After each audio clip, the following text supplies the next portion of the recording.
Hello everyone and welcome again to this training session about accounting. Today's video will be about inventories and cost of goods sold. So we will see the nature of inventory. Inventory is an asset held for resale rather than use, and it is a current asset since it's sold within 1 year or one operating cycle. And also there are different forms, either retailers and wholesalers that have single inventory, merchandise inventory, and manufacturers have more than one form of inventory depending on the stage of development. And also we have raw materials and work in process, and also finished goods that are products ready for sale. So the merchandising activities, the merchandise company earns profit by buying and selling merchandise, which consists of inventory that company acquire for the purpose of reselling it to customers. And both retailers and wholesalers are merchandisers. So the typical income statement is the net sales minus the cost of goods sold. This is the gross profit, and the gross profit minus the operating expenses is the net income. So this is revenues equal sales, and sales represent the total cash and credit sales made by the merchandising company. And cash sales are recorded daily in the journal and are based on the total amount shown on the cash register tape.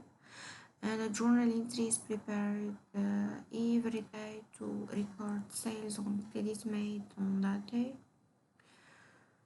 So this is an income statement of a merchandiser. So the Contra-Accounts used for control and analysis purposes. So the returns are account for returned defective goods. This could be cash refund or credit against future purchase. And we have also allowance. So if goods delivered were unsatisfactory, damaged or spoiled, the customer keep the merchandise for a price reduction granted to customer. And there is a separate account to monitor the amount of return and allowances, which involve the possibility of lost future sales. So the credit terms for a sale describe the amounts and timing of payments that the buyer agrees to make in the future. And when the credit period is long, the seller often grants a sale discount for early payments, and it is granted to a buyer when an invoice is paid within a discount period, and the discount rate and the discount period are specified in the credit terms on the invoice along with the credit period.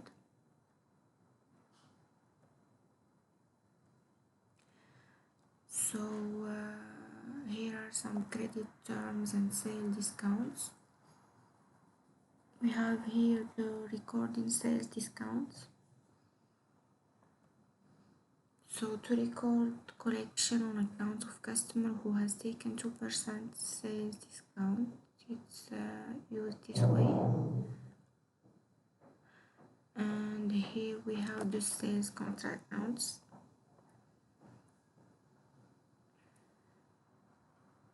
This is an example of accounting for sales. You can just look at it by your own.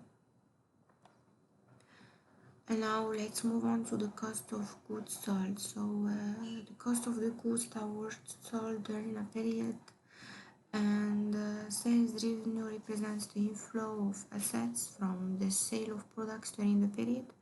So the cost of goods sold represents the outflow of an asset from the sale of those same projects, and inventory sold appears on the income statement as COGS.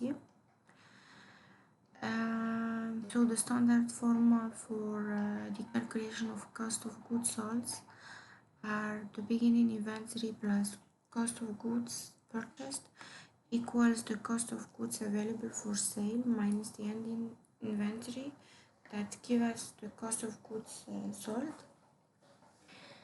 And we have here an example.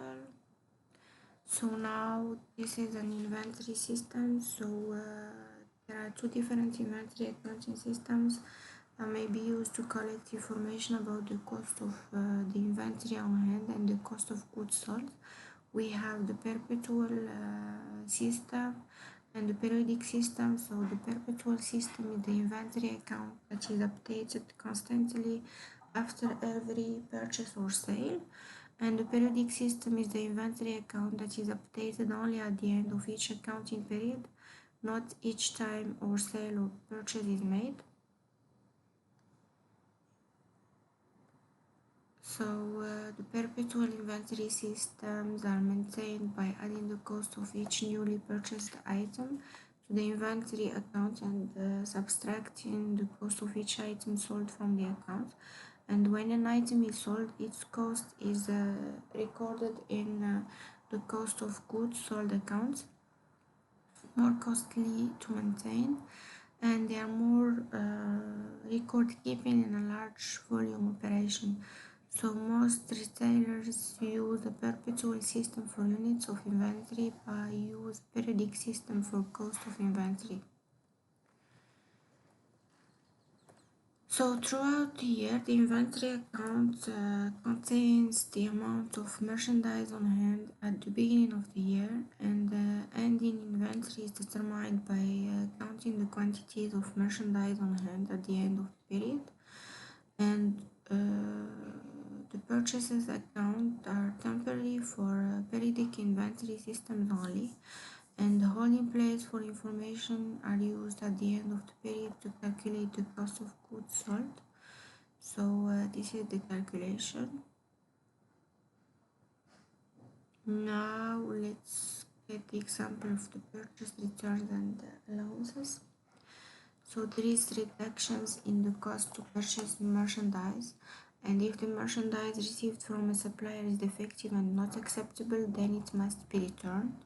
So we have the contra-purchases account, and the purchaser may keep the imperfect but marketable merchandise because the supplier grants an allowance, which is a reduction in the purchase price. We have here the purchase discount, so this is a reduction of the cost to purchase the merchandise when merchandise is bought on credit, and also it's offered when the buyer pays for the merchandise within the discount period. This is just an example of the cost method. Now we have the transportation cost. So when there are transportation costs to bring the purchased goods in, this is another to transportation in account. So this is the inventory valuation and the measurement of income. Usually accounting for inventories affects both the balance sheet and the income statement. And inventory is an asset recorded in the balance sheet and becomes cost of goods sold as an expense in the income statement when the asset is sold. And there is an error in and inventory figure that will give incorrect cost of goods sold and thus incorrect income, so should be very careful. So these are some examples of inventory valuation, the measurement of income. So this includes purchase price, less discounts, returns and allowances, transportation in, taxes, storage, insurance included. And now there is a periodic system that has 4 methods. And these methods are commonly used like the specific identification. We have the weighted average, the FIFO and the LIFO. The FIFO is the first in, first out, and the LIFO is the last in, first out. These are some just examples of specific identification method.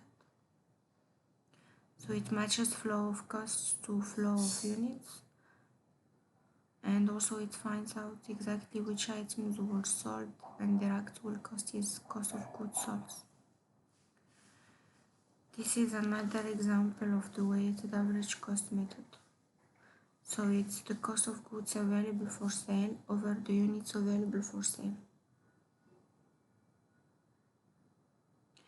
This is the FIFO method. So it assumes that the cost of the first items received are the first used to cost of goods sold, working forward in time through the purchased goods, and the ending inventory is reported at the most recently paid prices, working backward in time. This is the LIFO, so usually it's the opposite of the FIFO, and it assumes that the cost of the last units purchased are the first to be used to value cost of goods sold, working backward in time, and the ending inventory is reported at oldest unit costs available, working forward. So now it's selecting an inventory costing method, and the primary determinant in selecting an inventory costing method is the accurate income reporting.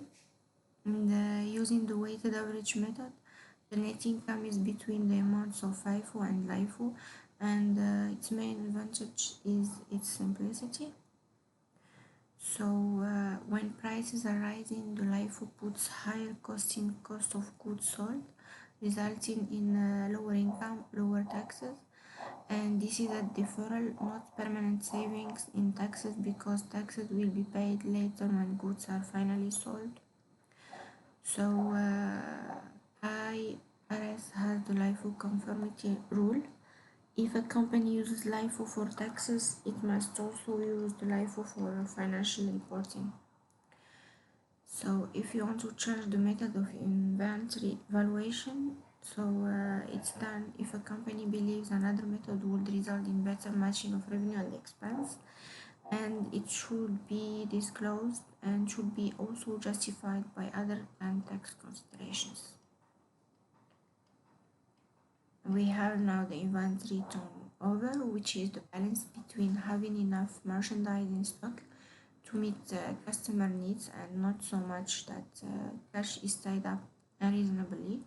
So the inventory turnover ratio is used to assess how effectively a company is managing its inventory, and it's calculated by the cost of goods sold over the average inventory.